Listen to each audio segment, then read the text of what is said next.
नमस्कार। रायबरेली के अपनी तैनाती के दरमियान जो घटनाएं हुई हैं उनका वर्णन मैं कर रहा हूं पिछले 2-3 दिन से। आज एक और ऐसी घटना का जिक्र करूंगा जो घटना बहुत बड़ी नहीं है, लेकिन जो उसके पीछे का गैंग है वो बहुत बड़ा है। 21/22 मई की रात सन 2013 में रायबरेली के बहुत बड़े jewellery showroom Gitanjali jewellery showroom में एक चोरी हुई।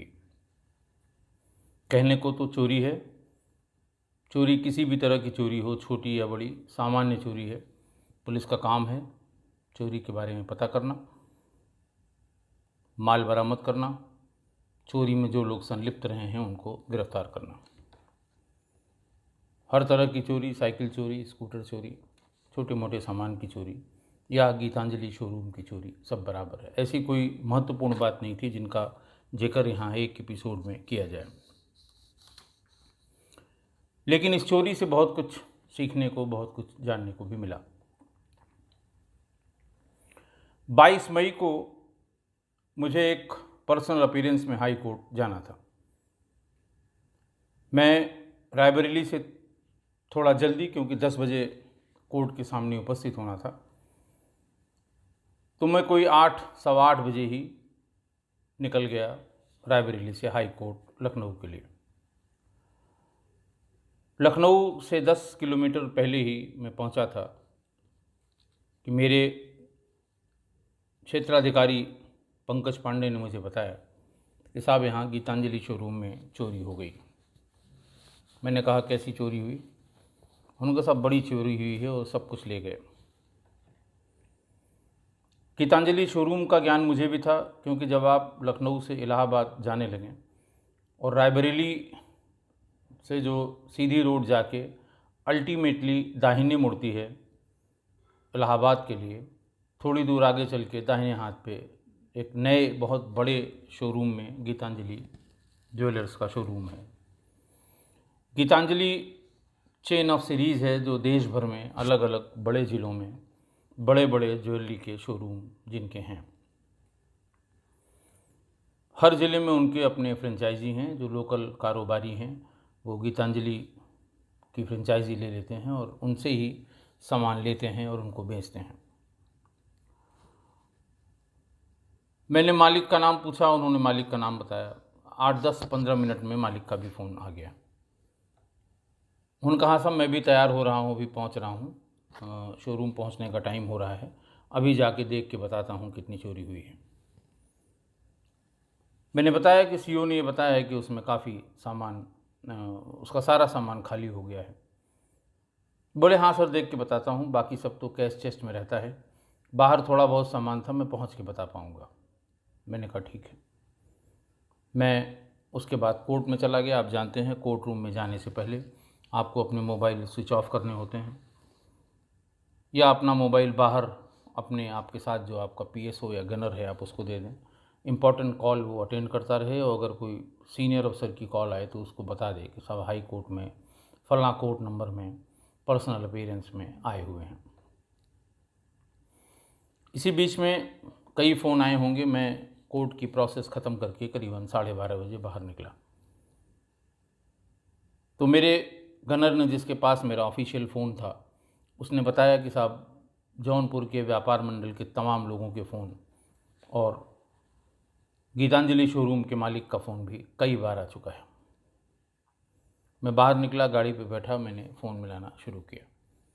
पता ये लगा कि साहब बहुत बड़ी चोरी है, कई करोड़ की चोरी हो गई है। लोग गैस कटर लेके आए थे और शोरूम के भीतर रखी हुई उनका जो चेस्ट है, उनका जो तिजोरी है बड़ी, उसको गैस कटर से काट के उसमें रखा हुआ सारी ज्वेलरी वो ले गए, जिसमें हीरे के सेट ज़्यादा संख्या में, बाकी सोने के सेट थे, चांदी का कोई सामान उसमें नहीं था। इसके अलावा कुछ छोटे मोटे सामान, बहुत छोटे से, वो जो बस्ट में लगा के रखे होते हैं, वो बाहर शोरूम में लगे हुए थे, उनको भी उठा के ले गए हैं। थोड़ा बहुत पैसा जो कैश का उस दिन का उनके ड्रॉयर में रखा था वो भी ले गए हैं। इतनी देर में मालिक का भी फ़ोन आ गया।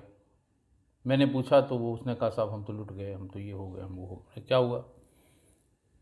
बोले साहब वो तो चेस्ट को ही काट दिया उन्होंने, जिस चेस्ट के लिए मैं सुबह आपसे इतने इत्मीनान से कह रहा था कि मैं जाके बताऊंगा, क्योंकि मुझे 100% यकीन था कि कोई कितना भी बड़ा चोर हो, कोई कितने भी बड़े औजार लेके आए, उस तिजोरी को नहीं काट सकता जो मैं बम्बई से लाया था। खैर बातचीत होती रही। उसके बाद मैं पहुंच गया रायबरेली और सीधे घटनास्थल पर गया। काफ़ी भीड़ थी। व्यापार मंडल के लगभग सारे पदाधिकारी जो शहर के थे वहाँ मौजूद थे, पुलिस वाले थे। जाके भीतर देखा तो बिल्कुल मंजर अजीब सा था।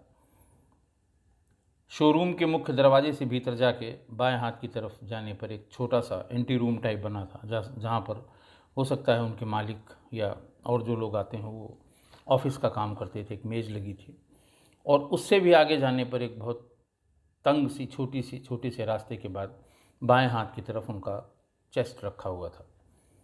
तिजोरी रखी थी, 2 बड़ी बड़ी तिजोरियाँ थीं, बहुत मोटे लोहे की। उनको हत्थे के पास गोलाई में गैस कटर से काटा गया था, जहाँ हैंडल होता है। जैसे ही उस जगह पूरे प्लेट को, बहुत मोटी प्लेट का वो था, और उसको काट दिया, हत्था उससे अलग हो गया, तिजोरी खुल गई और उसमें अलग अलग जो सामान रखा गया था वो निकाल लिया गया। मैंने पूछा कि सीसीटीवी? बोले हाँ साहब सीसीटीवी सब जगह लगी है, कैश तिजोरी के रास्ते में भी लगी है, बाहर शोरूम में भी लगी है, बाहर रास्ते में भी लगी है, और एक कैमरा फ्रंट को फेस करके भी लगा हुआ है। लेकिन फ्रंट फेस वाले कैमरे में रात में कुछ आकृतियाँ सी दिखाई दे रही, कोई चीज़ समझ में नहीं आ रही है। भीतर का सीसीटीवी कैमरा चालू था। इन लोगों ने भीतर आते ही पहला काम किया है, उन कैमरों पे कपड़ा फेंक दिया है, और कपड़ा फेंकने के बाद उन्होंने उसके कनेक्शन को ढूंढा है और बाद में कनेक्शन उसका काट दिया है।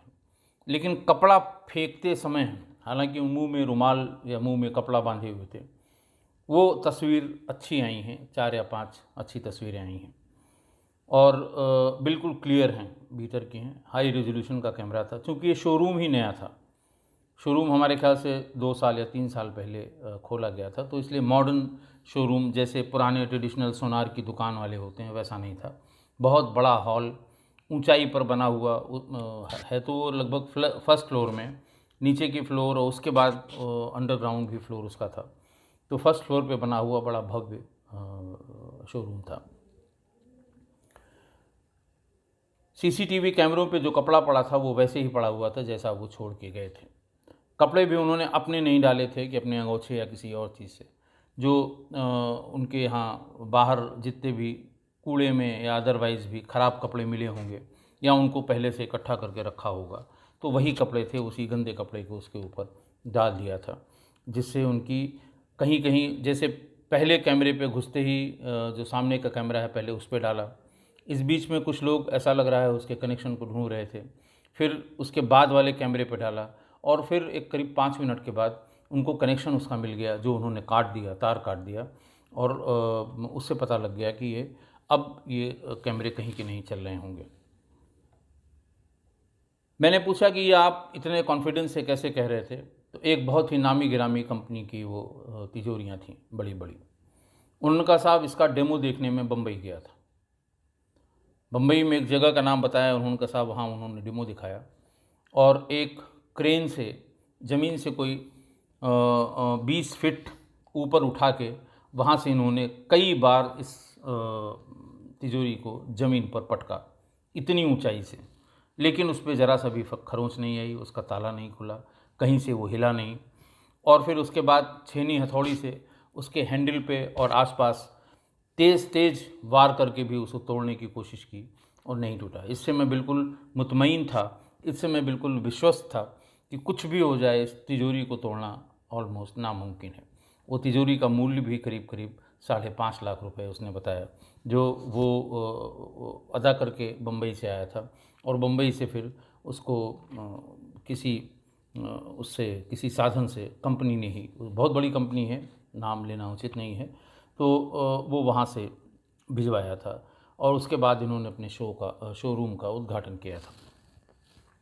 घटना गंभीर थी। ये हुआ कि आप जोड़ के बताइए, तो उन्होंने अपने हेडक्वार्टर से, यानी गीतांजलि शोरूम, गीतांजलि ज्वेलर्स के जो हेडक्वार्टर्स हैं, जहाँ से सामान ये लेते हैं और उसका हिसाब रखते हैं एक एक सामान का, वो जोड़ घटा के, और अगले दिन दोपहर तक उन्होंने लगभग 4 करोड़ रुपए का सामान जाना बताया। आप सोचें 2013 की बात, आज से 7 साल पहले 4 करोड़ काफ़ी मायने रखता था। ज़्यादातर सामान उसमें हीरे के थे। एक कंप्यूटराइज लिस्ट उन्होंने बताई कि साहब हमारा ये सामान गया है। भारी गहने थे उसमें, और कई प्रकार के ऑर्नामेंट्स है, जो मॉडर्न ऑर्नामेंट्स आजकल चलते हैं, शादियों में इस्तेमाल किए जाते हैं, लड़के लड़की की शादी में देने के काम आते हैं, ऐसे सेट उसके की लिस्ट उन्होंने सौंप दी। बड़ी भारी चुनौती थी, और गैस कटर से होने वाली चोरी रायबरेली के लिए एकदम नई थी। पहला काम तो ये किया गया कि लखनऊ भेज के जो स्टेट क्राइम रिकॉर्ड ब्यूरो है, वहाँ से पता किया कि गैस कटर से तिजोरी को काट के चोरी करने की कितनी घटनाएं हुई हैं, जो पिछले 2-3-4 सालों की बात पूछी गई। तो उससे ये निकल के आया कि आसपास के ज़िलों में, कानपुर में 2010 में करीब 8 करोड़ के गहने चोरी हुए थे। 27 मार्च 2013 को थाना कैंट में, होली का दिन था, होली के एक दिन बाद का दिन था, और वहाँ भी एक बड़े शोरूम में इसी तरह गैस कटर काट के लगभग 4 करोड़ का सोना गया था। और इन्हीं दोनों के बाद, चूँकि ये दोनों पहले के थे, एक मार्च का था और दूसरा वर्ष 2010 का था, तो इन्हीं दोनों के सीक्वेंस में ये पता लगा कि एक इसी तरह की चोरी पटना में भी हुई है। पटना में 17 अप्रैल 2013 को थाना कदम कुआं, पटना में एक ज्वेलरी शोरूम में इसी तरह कैश, इसके तिजोरी को काट के और शटर को गैस कटर से काट के लगभग 3 करोड़ की ज्वेलरी चली गई थी। इससे ये पता लगा कि ऐसा गैंग जो घुमंतू टाइप का है, या जो घूमता रहता है लेकिन इस चीज़ का एक्सपर्ट है, संभवतः ये उसका काम होगा। ऐसे में चुनौती और ज़्यादा बड़ी हो गई थी। सभी जगह से 2013 की घटना कैंट की थी, और 2013 की ही कदम कुआं की थी। 2010 की घटना कानपुर की थी, तो कानपुर से और वहाँ से लखनऊ से सूचना इकट्ठा की गई, सीसीटीवी फुटेज इकट्ठा किए गए, और जो प्रकाश में आए 2010 में, और कानपुर में 2010 में जो प्रकाश में आए, उनके बारे में जानकारी की गई। करीब 15-20 दिन बाद जब सभी लोग वापस आ गए, तो ये पता लगा कि झारखंड के साहिब दूसरा गैंग है, जो केवल मोबाइल शॉप्स को काटता है और केवल मोबाइल शॉप की दुकानों पर की चोरी करता है। इस तरह से उन्होंने अलग अलग कैटेगरी बताई। और थाना राधानगर में, जहां आप जैसे ही भीतर जाएंगे उसके ऑफिस की तरफ, तो बड़े बड़े बोर्ड टंगे हुए हैं, घड़ी शोरूम में करने वालों की सूची, वहाँ के संभवतः हिस्ट्री शीटर्स वो हैं, लेकिन स्पेसिफिक है, उन्होंने कहा कि आप राजमहल थाने जाएं, वहाँ पर ये गैंग लिस्टेड है, जो ज्वेलर्स शॉप में इस तरह से उसके गैस कटर का इस्तेमाल करके और उसमें चोरी की वारदात करता है। टीम पूरी राजमहल पहुंच गई। वहाँ उन्होंने बताया कि हाँ बिल्कुल ठीक है, और उन्होंने 3-4 नाम बताए। उनका यहाँ जो सबसे बड़ा इसका अपराधी है वो राजू शेख है। राजू शेख ही इन सब का गैंग लीडर है, और वही देश के अलग अलग राज्यों में इस तरह की वारदातों में वांटेड है। लेकिन हम लोग उस जगह पर दबिश देने नहीं जा सकते हैं। वो उसका जो मोहल्ला है वो हिंसिक टोला और अमानत दियरा, ये 2 मोहल्ले हैं जो आप ये कह सकते हैं कि झोपड़ियों में बसे हुए हैं। बहुत बड़ी संख्या में लोग, जैसे स्लम बम्बई के हैं, जैसे स्लम दिल्ली के हैं, उस तरह से एक नदी है जिसमें उस पार पश्चिम बंगाल है, इस पार झारखंड है और पश्चिम बंगाल के बीच भीतर से अगर आप करीब 70 किलोमीटर जाएंगे तो बांग्लादेश का बॉर्डर पड़ेगा। ऐसे तिकोनी जगह पर वो बसा हुआ है। उनसे कहा गया कि आप मदद करें, आप हमारे साथ चलें, हम फ़ोटो वहाँ दिखाएंगे। उन्होंने कहा साहब वहाँ जाना ठीक नहीं है, वहाँ जब जब पुलिस फोर्स जाती है उस पर आक्रमण होता है और पुलिस कभी वहाँ तलाशी ले नहीं पाती है। ये स्थानीय थाने के अधिकारी ने बताया, जो बहुत ही गंभीर बात थी। फिर जो यहाँ से अधिकारी गए थे उन्होंने कहा साहब ठीक है, आपके संपर्क में वहाँ के जो लोग हों आप उन्हीं को बुला दीजिए, हम उनके सहारे हम खुद ही इसमें बातचीत। बोले हाँ ये कर सकता हूँ मैं, आप उनसे अलग से बात कर लीजिए। खैर वहाँ के 2 लोगों को बुलाया गया, उनसे बहुत डिटेल में बातचीत की, फ़ोटो दिखाई गई और एक को फ़ोटो देख के उन्होंने पहचाना कि ये फलां है। ये अकबर शेख नाम का आदमी है जो कानपुर में, जो परिवार सहित कानपुर में रहता है, यहीं का रहने वाला है और कानपुर के केस में भी वांटेड है। इस बात को जब कानपुर के उस रिकॉर्ड से टैली किया गया तो वो बिल्कुल ठीक निकला। कानपुर से वो वांटेड था, जो जिसका नाम उन्होंने बताया था। उसका नाम था कानपुर वाले का साहिब शेख। साहिब शेख ये उसका नाम था जिसको उन्होंने पहचान के बताया कि साहब ये वहाँ कानपुर में रहता था। बड़ी लीड थी और फिर हम कोशिश ये की गई वहाँ से कि इन लोगों के मोबाइल नंबर मिल जाएं। वहाँ ये बताया गया साहब ये हर वारदात के लिए अलग मोबाइल नंबर, अलग सेट का इस्तेमाल करते हैं और वारदात करने के तुरंत बाद उसे रास्ते में किसी नदी या बड़े तालाब में फेंक देते हैं ताकि उसकी रिकवरी न हो सके।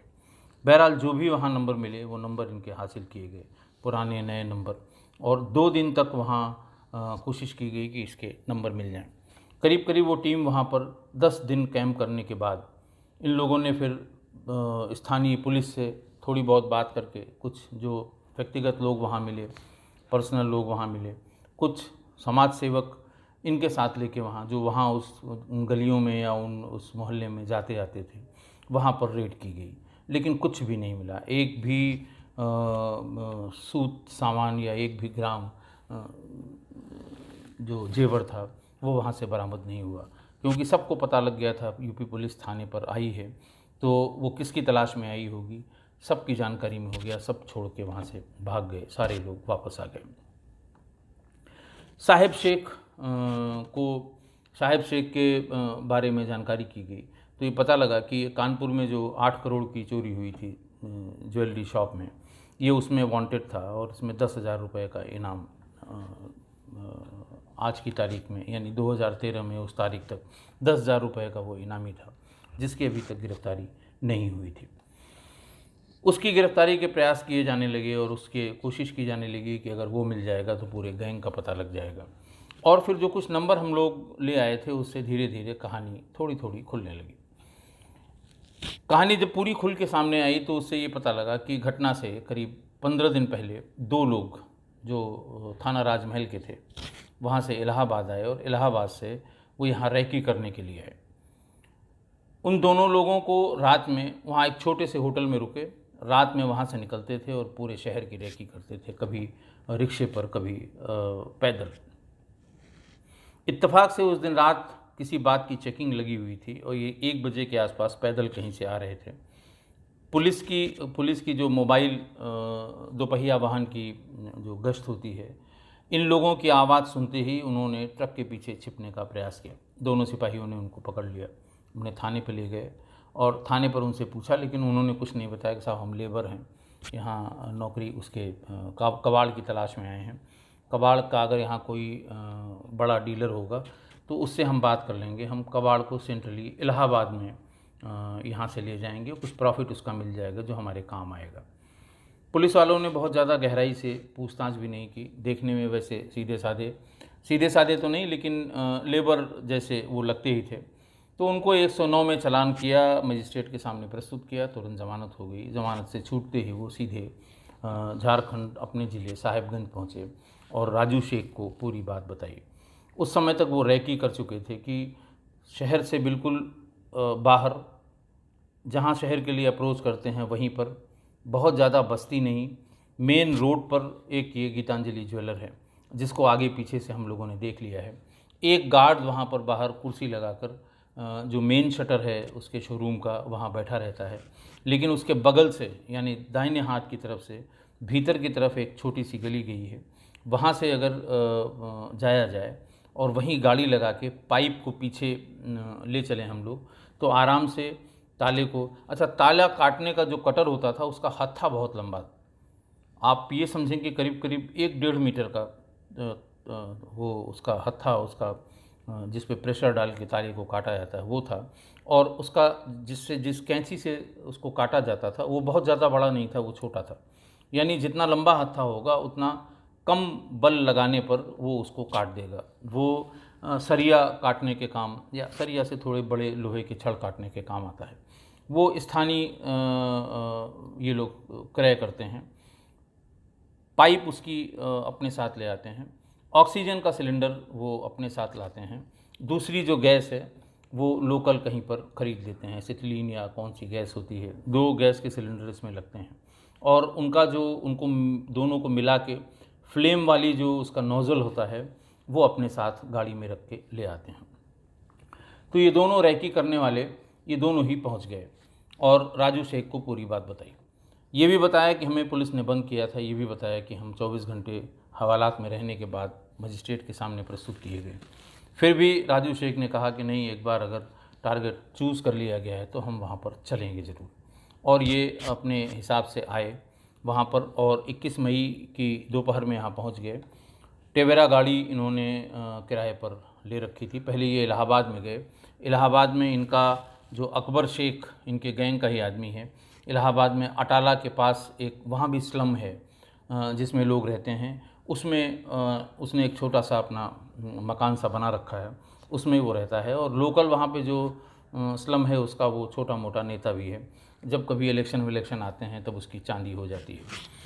तो उसके यहाँ रुके 2 दिन, वहाँ से ट्रेवेरा गाड़ी उसी से कह के अरेंज कराई और रायबरेली आ गए।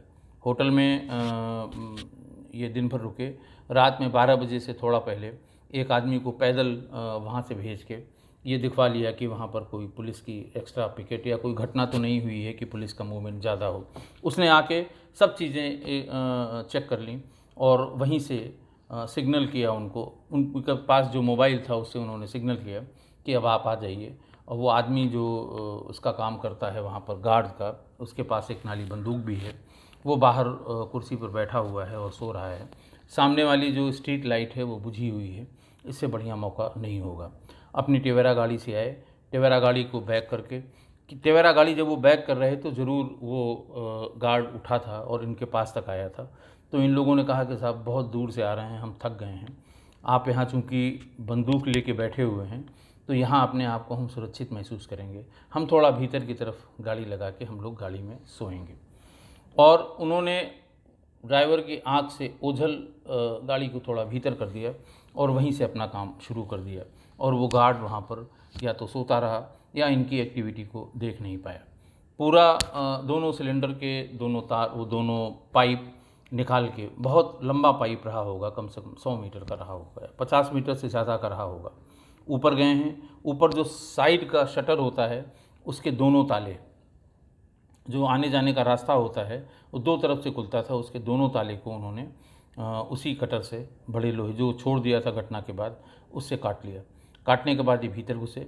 भीतर घुसते ही इन्होंने सीसीटीवी कैमरों पे कपड़े फेंक दिए ताकि वो बंद हो जाएं। उसके बाद उसके कनेक्शन को काट दिया। फिर ये दोनों गैस का जो पाइप होते हैं उसको भीतर ले गए और आराम से उसको काटना शुरू किया। और बकौल इनके जब ये पकड़े गए करीब 1 घंटे लगा और इन्होंने दोनों तिजोरियों को काट लिया। बहुत मोटी प्लेट, मैं बता नहीं सकता, उसका मुझे अंदाज़ा नहीं है कितनी मोटी रही होंगी, लोहे की बहुत मोटी प्लेट थी, लेकिन उनको उसी फ्लेम कटर से उन्होंने काट दिया।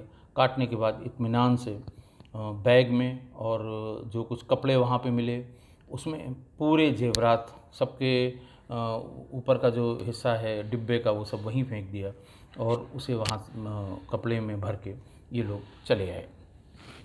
टेवेरा से वो सीधे यहाँ से बाई रोड ही झारखंड निकल गए।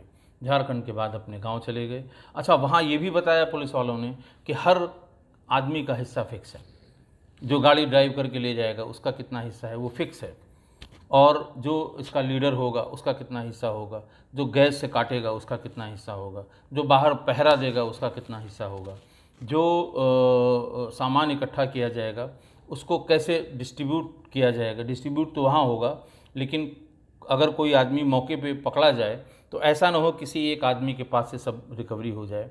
तो वो बैग उन्होंने बना रखे थे, हाथ से ही सबको लगभग बराबर बराबर सब पे रख देते थे, लेकिन उन्हें अंदाज़ा होता था कि इसमें से, और इस मामले में लोकल थाने का कहता था कि कोई, लोकल थाने के अधिकारियों का कहना था कि कोई बेईमानी नहीं होती। हमें कभी इस तरह की शिकायत नहीं मिली कि हिस्सा बांटने में इन लोगों में आपस में कोई झगड़ा हुआ हो। खैर वहाँ गए। अच्छा, चूँकि वो नदी के किनारे का क्षेत्र था, बिल्कुल स्लम एरिया था, तो किसी झोपड़ी में कहाँ पे छिपा के रखा गया है, किसी भी रेड के समय वो बरामद नहीं होता था।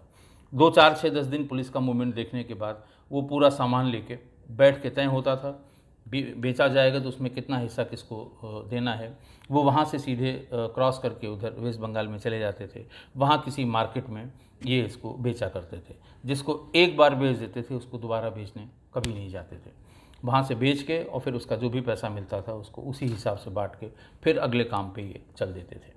1 महीने हो गए थे, लेकिन कोई सफलता नहीं मिल रही थी। इसके बाद जो नंबर वहाँ से ले आए थे, उन सारे नंबर्स के, उन मोबाइल पे कितने और नंबर चले हैं, उन पे कितने नंबर चले हैं, कितने नए नंबर उसमें जुड़ते गए हैं। अचानक एक दिन फिर उन नंबर्स को और उसको इत्मीनान से 4 आदमियों को लगा के सर्विलांस सेल रायबरेली का, एसपी रायबरेली के रेजिडेंस में ही एक पोर्शन में अलग से बनाया गया है, छोटा सा। उसमें सारे डेस्कटॉप कंप्यूटर्स रखे गए हैं, और उसमें वॉइस लॉगर्स, उस समय वॉइस लॉगर पे ही रिकॉर्डिंग ज़्यादा होती थी। 5 के आसपास उस समय वॉइस लॉगर थे जो एसपी रेजिडेंस के सर्विलांस सेल में रखे हुए थे। उन पे इत्मीनान से बैठ के उनको सुनना और फिर उसको एनालाइज करना। अचानक उसमें से 3 फ़ोन एक्टिवेट हुए, जिन नंबर्स को हम ले आए थे, जिनसे बहुत ढेर सारे, करीब 225 नंबर उस समय निकाल के लगाए गए थे, ज़्यादातर बंद थे। 3 नंबर चलना शुरू हुए, और 24 घंटे के भीतर इन तीनों की लोकेशन राजमहल से चल के और यहाँ आ गई, इलाहाबाद आ गई। ये हुआ कि ज़रूर ये किसी न किसी काम के लिए यहाँ से चले हैं। इसी बीच में सीओ राजमहल को बताया गया कि कौन कौन से लोग ऐसे हैं जो वहाँ से निकले हैं, क्योंकि कुछ लोकेशन इनकी इलाहाबाद आ रही है। तो उन्होंने भी अपनी तरफ से, उनको नंबर दिया गया, लोकेशन दिया गया, सब चीज़ें दी गई। अगले दिन उन्होंने बताया कि साहब एक गाड़ी और एक ड्राइवर हमने भी चेकिंग में पकड़ लिया है। ये 2 गाड़ियों से जा रहे थे, एक गाड़ी से आगे निकल गए जो सफ़ेद रंग की सफारी गाड़ी थी, और दूसरी गाड़ी हमारी पकड़ में आई, ड्राइवर भी पकड़ में आ गया, और उसने बताया कि कौन कौन लोग उसकी गाड़ी में थे। दूसरी गाड़ी में कौन लोग थे ये नहीं पता, लेकिन ये पता कि उसी गाड़ी में जिससे ये लोग गए हैं उसमें वही गैस कटर का सामान उसी में लदा हुआ है। सूचना गंभीर थी, सूचना बड़ी थी। जो सीओ साहब राजमहल के थे उन्होंने पूरी डिटेल जितनी उससे पूछताछ हुई है बताई, तो सारी टीम इलाहाबाद की तरफ भागी। इलाहाबाद जब वो तीनों फ़ोन पहुंच गए उसके बाद बंद हो गए। वहाँ से फिर जब ये एक दिन शब-ए-रात का दिन था, शब-ए-रात का दिन उसमें एक फ़ोन फिर शुरू हुआ, और ये बताया कि साहब यहाँ पर भीड़ भाड़ काफ़ी है, आप लोग अगर इसी तरफ आ जाएं तो हमने टारगेट लोकेट कर लिया है। अब हमारे लिए बहुत मुश्किल था कि हम टारगेट पर उस जगह तुरंत पहुंच जाएं और पहुंच के ये जहां कहीं हो उनको पकड़ लें। ये भी डर लग रहा था कि हम सुनते रहें इसी बीच में कोई शोरूम और खाली हो जाए, तो ये इथिकली करेक्ट नहीं होगा कि हमारे जानते हुए भी कि लोग यहाँ आए हैं, उसी गैंग के आए हैं, और किसी शोरूम में फिर चोरी हो जाए। तो बहुत तमाम विचार विमर्श के बाद ये सोचा गया कि जो लोकेशन इनकी आ रही है उसके आसपास के जो भी ज्वेलरी शॉप हैं उनको सूचना दे दी जाए कि अपने अपने ज्वेलरी शॉप पर वो सावधानी रखें, हो सकता है आज वहाँ पर इस तरह की कोई घटना हो। फिर राजपूत ज्वेलर्स इन्होंने बातचीत में नाम लिया। ये बात है करीबन रात में 11 बजे। एसएसपी इलाहाबाद को तुरंत बताया गया कि साहब राजपूत ज्वेलर्स के आसपास देखिए, अगर कोई मिल जाए तो बहुत बढ़िया है, नहीं मिलता है तो कम से कम वहाँ पर किसी तरह की चोरी न हो पाए। उन्होंने अपने लोकल थानाध्यक्ष को बताया होगा और फिर वो वहाँ चक्कर लगाता रहा। इनको भी कुछ आइडिया हो गया कि हाँ किसी वजह से, क्योंकि रात भर शब रात में भीड़ चलती रहती है और बहुत से लोग सड़क पर होते हैं, अपने अपने जो जो उनके शुभचिंतक या उनके पुराने बुज़ुर्ग, उनकी कब्र तक जाना और फिर वहाँ से लौट कर आना, तो पूरी रात ये काम चलता है। तो उसी भीड़ में किसी को पहचान पाना बड़ा मुश्किल था। दूसरा कोई दिन होता तो हो सकता है ये उसी दिन पकड़ जाते, लेकिन भीड़ में वो गुम हो गए और राजपूत ज्वेलर्स की वो चोरी बच गई। बड़ा शोरूम था उनका, फर्स्ट फ्लोर पे था और बातचीत से ये लग रहा था कि वो उसको जो बाथरूम की तरफ वाला इलाका है उधर बुला रहा था। अचानक फ़ोन बंद होने के पहले वो बुला रहा था। फिर हम लोग भी वहाँ पहुँच गए, चूँकि एक टीम वहाँ थी मौजूद पहले से, तो हमारी टीम भी पहुँच गई। तो उन्होंने ये देख लिया कि बाथरूम के ऊपर जो विंडो लगी होती है, जो रोशनदान टाइप का होता है, उसमें भीतर जाना बहुत आसान था।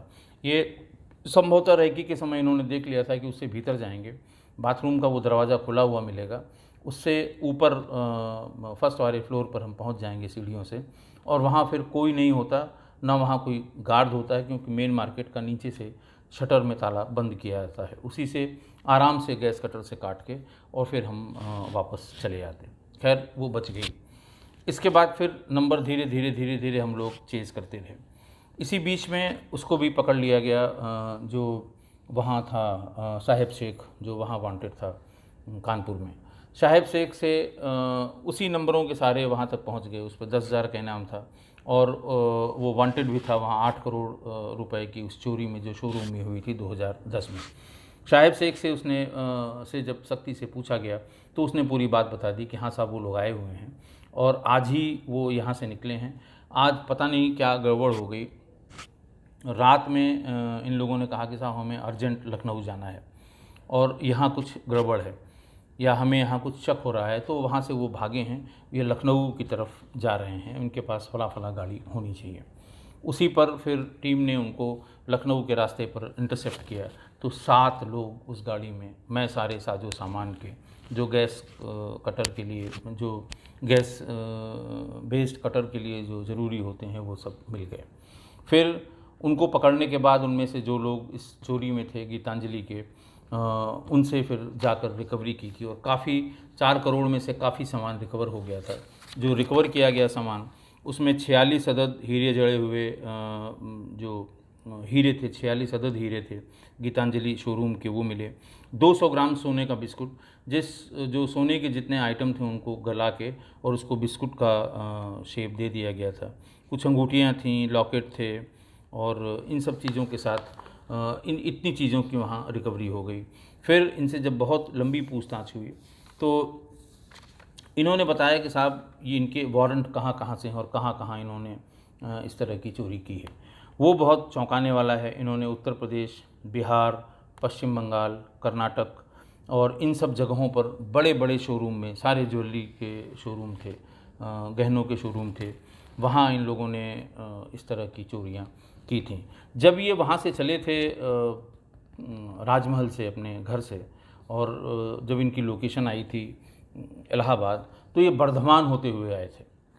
बर्धमान में ये एक रात रुके थे, उसके बाद ये इलाहाबाद की तरफ आए थे, वेस्ट बंगाल का बर्धमान। तो वहाँ के एसपी से पूछताछ की गई तो उन्होंने बताया कि रात में उनके यहाँ एक चोरी हुई है, एक शोरूम में जो ज्वेलरी शॉप था उसमें चोरी हुई है। तो इनके पकड़ने के बाद लखनऊ, दिल्ली, कर्नाटक, पश्चिम बंगाल और हरियाणा के कई शोरूम की चोरियां खुली। जहां जहां के सीसीटीवी फुटेज स्थानीय पुलिस के पास मौजूद थे, उनसे इनको मैच कराया गया। उन सारे मुकदमों में ये फिर जेल गए, अलग अलग राज्यों के। उस समय 7 राज्यों की चोरियां इन्होंने बताई थी, जिनको टीम भेज भेज के सत्यापित कराया गया, सीसीटीवी फुटेज से मैच कराया गया। तो ये पता लगा कि इस तरह की, कहने का मतलब ये है कि चोरी तो चोरी ही है, छोटी हो चाहे बड़ी हो, लेकिन इतना बड़ा गैंग इन्वॉल्व होगा। एक पर्टिकुलर इलाके से 2 ही थाना क्षेत्र साहेबगंज ज़िले के हैं जो इससे अफेक्टेड हैं, जहाँ से ये लोग चलते हैं। बड़ी बड़ी गाड़ियों पे चलना, और आप समझें कि बिल्कुल वेस्ट बंगाल के बॉर्डर से बाई रोड चलना, कर्नाटक पहुंच के वहाँ चोरी कर लेना, दिल्ली पहुंच के वहाँ चोरी कर लेना, लखनऊ पहुंच के वहाँ चोरी कर लेना। आलमबाग में भी, लखनऊ के की घटना के पहले आलमबाग में भी ये चोरी हुई थी, वहाँ मौके पर 5 लोग पकड़े गए थे। गाँव उसके मोहल्ले वालों ने घेर के उन्हें दौड़ा के पकड़ लिया था, लेकिन वो कभी उसके बाद पेशी पर लौट के नहीं आए थे। उनके खिलाफ तमाम वारंट, इनके वकील हर ज़िले में हैं। जैसे ही ये पकड़े जाते हैं फ़ौरन इनके वकील जो है ज़मानत अर्जी डाल देते हैं। बहुत बहुत पैसा देते हैं अपने वकीलों को, और वकील नहीं चाहते हैं कि उनका ये क्लाइंट किसी दूसरे वकील के पास जाए। हर ज़िले में इस गैंग के वकील हैं और बड़े वकीलों को ये करते हैं। बहुत दिन तक ये जेल में नहीं रहे। इस केस में भी जो रायबरेली जेल में भेजे गए थे, मुझे ये बाद में बताया गया कि करीब 9-10 महीने रहने के बाद इनको ज़मानत मिल गई। बाकी के केसेस का क्या हुआ ये मैं नहीं कह सकता, या वहाँ से ये अगले और दूसरे ज़िलों की जेल में ट्रांसफ़र हुए थे कि नहीं हुए थे, लेकिन ये वहाँ के मामले में इतने स्पष्ट। और फिर जब पकड़े गए, इनके मोबाइल नंबर का पता लगा, तो मोबाइल नंबर की लोकेशन भी वहाँ मिली, और वो किस रास्ते से गए थे वो पूरी लोकेशन मिलती गई। कितने दिन वो राजमहल के अपने गांव में रहे, फिर वो कब वापस आए, सब चीज़ें पता लग गई। हालांकि मोबाइल नंबर और सेट उसके ये लोग बदलते रहे, लेकिन इस एक्सचेंज में नए मोबाइल नए सेट का पता लगता रहा, और इनकी लोकेशन के बारे में हमें ऑथेंटिक जानकारी मिलती रही।